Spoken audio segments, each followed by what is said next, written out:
All right, so in this segment, I'm going to introduce the three artists I've chosen for studying, and I'm going to talk a little bit about why I chose those three and what I think just a few things that I think they have in common that would tie them together as good subjects for this investigation. And I'm also, because this is so intensely nerdy, I'm going to give you guys a little bit of homework. I'm going to give you a song per artist. I'll paste links in the description box below so that you can have a think about this stuff on your own. Because here's what, it's going to be about, definitely going to be 9 segments in total, probably more knowing how I go on.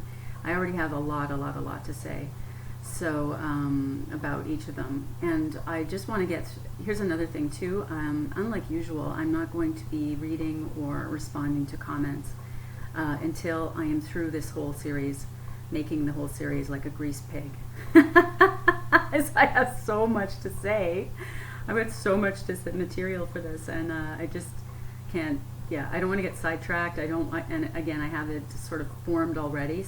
But I want to release it bit by bit because, well, it's detailed, and I want to help my audience pace themselves as well. So, without further ado, here's what these artists have in common. They are all widely recognized by critics and fans alike the world over as being incredibly talented, precocious singers, songwriters, and multi-instrumentalists who do very, very original work, who are, they really are just quite something, each of them in their own right. And they are as follows, and here are the types that I think that each of them would identify with. I should just do there. Please see the disclaimer in my description box below. This is only my opinion. This is not what they are. It's not to be taken as such. But it is for the purpose of discussion a supposition of mine, and I will explain why I think that as I go along. Now let's just pull this up here. It's also interesting, this whole sister theme that I'm grouping them under just for the I don't mean to imply here that I mean, they're each standalone originals in their own right. I don't mean to imply that one begets the other or anything like that, or that one is bigger or better or anything. That's not the implication. It's just so happens, though, that they were born almost equal number of years apart, which is quite fascinating. I don't know, it's kind of neat. They are as follows. The little sister, so-called, and the first one I'll be examining in depth is AURORA, the Norwegian, young Norwegian, 20 years old now, and who I believe would identify with the Myers-Briggs temperament indicator type INFP. The middle sister is St. Vincent, or Annie Clark, who I believe would identify with the type INFJ.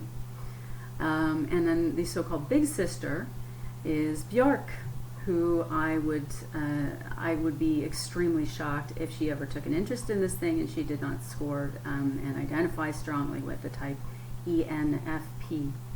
So all three of these artists are NFs, meaning they have the so-called intuitive or creative thinking, association making,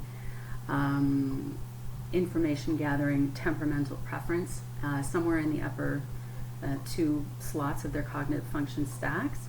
And all of them also have a feeling function within one of the 2 slots. St. Vincent and her given name Annie Clark and Björk are both intuition dominants with their feeling functions, which are different. Each of those are different respectively in the 2nd slot. And AURORA, I believe to be an INFP with her feeling function in the dominant position, FI, and her auxiliary NE in the 2nd spot. So, interestingly, the dates of birth for Björk. Björk was born in 1965, and she released her first full-length album on cassette when she was 12 years old, 1977, so it goes back even further than I thought. Annie Clark, St. Vincent, she was born in 1982, 17 years later. And then Aurora was born in 1996, 14 years after Annie Clark. So I'm just going to have an absolute riot going over all this stuff that they have in common, that they don't have in common, and all these sort of gradations and nuances and connections that I see between the three of them, and the differences. Here's the thing, I don't think that, or to my knowledge, I actually haven't done the research on this, so it's not really pertinent to what I'm doing. But I don't know that there would have been any comparisons made in the press between St. Vincent and Aurora. They're not obvious to me what they would be, except all three of these women are kind of alien. They're all otherworldly. They're all, huge N going on with all three of them. Influence. So very a lot of I'll get into more of that in detail later. But definitely St. Vincent and Aurora, respectively, have been compared to Björk. And, Björk was of my time in particular.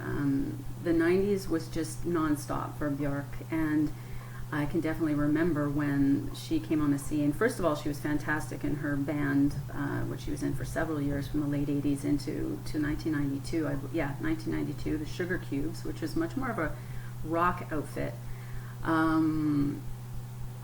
Then in 1993, she came out with her first solo album called Debut, and I remember at the time, I was in my very early 20s then, and it just blew everybody away. It just blew, again, it's just, perhaps you had to be there, but I don't think we can overestimate what kind of an influence she's had. She is a true original, that woman. She is one wacky, brilliant, far-reaching in influence, and far-reaching in taking in influence in all of her music and her sort of artistic work.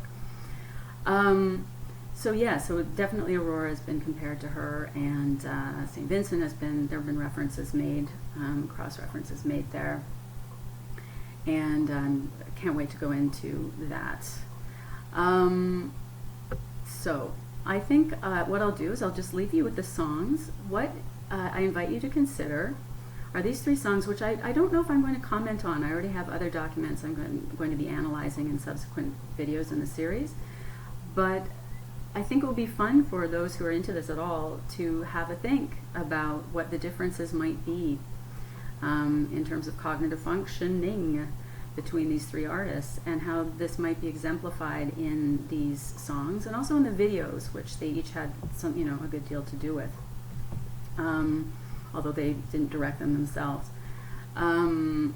So consider that the reason why I picked these three songs is they're all songs about love by each of them, and they're very different, and I think it's really interesting to consider how. So the first song, Björk's song, her love song, is All Is Full of Love from her 1998 album Homogenic. And the incredible video for that is mind-blowing by the marvelous film director Chris Cunningham. The song and video for St. Vincent is Cheerleader from the 2011 album Strange Mercy. And the love song I picked for Aurora, from Aurora's repertoire, is the one I Went Too Far, which was released last year, if I'm not mistaken, in 2016. So have a look at those. Anyway, I hope you enjoy them as much as I did. Just fantastic. So, and the thing is, the reason why I'm so excited to look at such a swath of kind of indie pop music history there is because I know there are a lot of young people in the MBTI community online looking, and it hurts me deep. I just feel it would be so wrong. It's quite possible that many of you have heard of Björk, but have never really, her heyday really was in the 90s. So, and you can't tell these days who knows what at all. It's not predictable who could know what about what genres of music and what time periods. But in case any of you have missed what her contributions were, like, you are in for a treat, because it's quite timeless, I think. It's not dated at all, what she was doing almost 30 years ago. It's fresh as anything today. And it's kind of funny too when, when you hear, the way the lay press works, and there's all this BS kind of pumping up of whatever, creating phenomena and so on, things to think about for the sake of, making entertainment journalism. And I remember thinking something like, again, you need to know about Björk. You need to know about Björk to understand some other things about these women that came after. Again, I don't mean to imply too strong a relation there, like, oh, it's, there's a reason that Björk's not the mom, even though by age she could be, of the other two. They stand alone, each three of these women. But, I remember when, it's just funny how soon we forget, and there's so many reasons for that in this age, this digital age. But, and just full of endless, just literally endless hype. Literally. But I remember when Lady Gaga first rose to stardom nearly a decade ago, and there was just all this gushing in the press about, like, oh, she's wearing a meat, look at her, she's wearing a meat dress, and all this frank sexuality and breaking of barriers and freaky costume wearing and all this marvelous creativity and just iconoclastic blah blah blah, and we've never seen it before. And I was thinking to myself, I was like, has anyone heard Madonna? I always thought it would be kind of funny, has anyone ever heard of the Dadaists, the 1920s and 30s, Gaga has, actually, sidebar, she's not just very, anyway, Gaga, she is an interesting character in her own right, but I'm not talking about her in this series. But I always did think about the sort of Gaga, Gaga phenomenon of, like, we've never seen anything like it before. Shock value. I always thought it would be kind of funny if someone did a remake of Sunset Boulevard and cast Madonna and Lady Gaga in there. Anyway, as for the sort of legacy of Björk to these other two artists, I don't, I get the feeling that Björk doesn't mind one way or another whether anyone considers that, that others owe her a cultural debt. I don't think she cares, and frankly, I don't care either. So I just want you to know about her, because she's something else. That really is the label for for her, as you will see. So what was the other? There we go. So those are the songs. Without further ado, please, I'll leave you to it, and I will be digging into all about Aurora and Aurora's alleged cognitive functions and their expression in her work in the next bunch. Thank you for watching. Goodbye.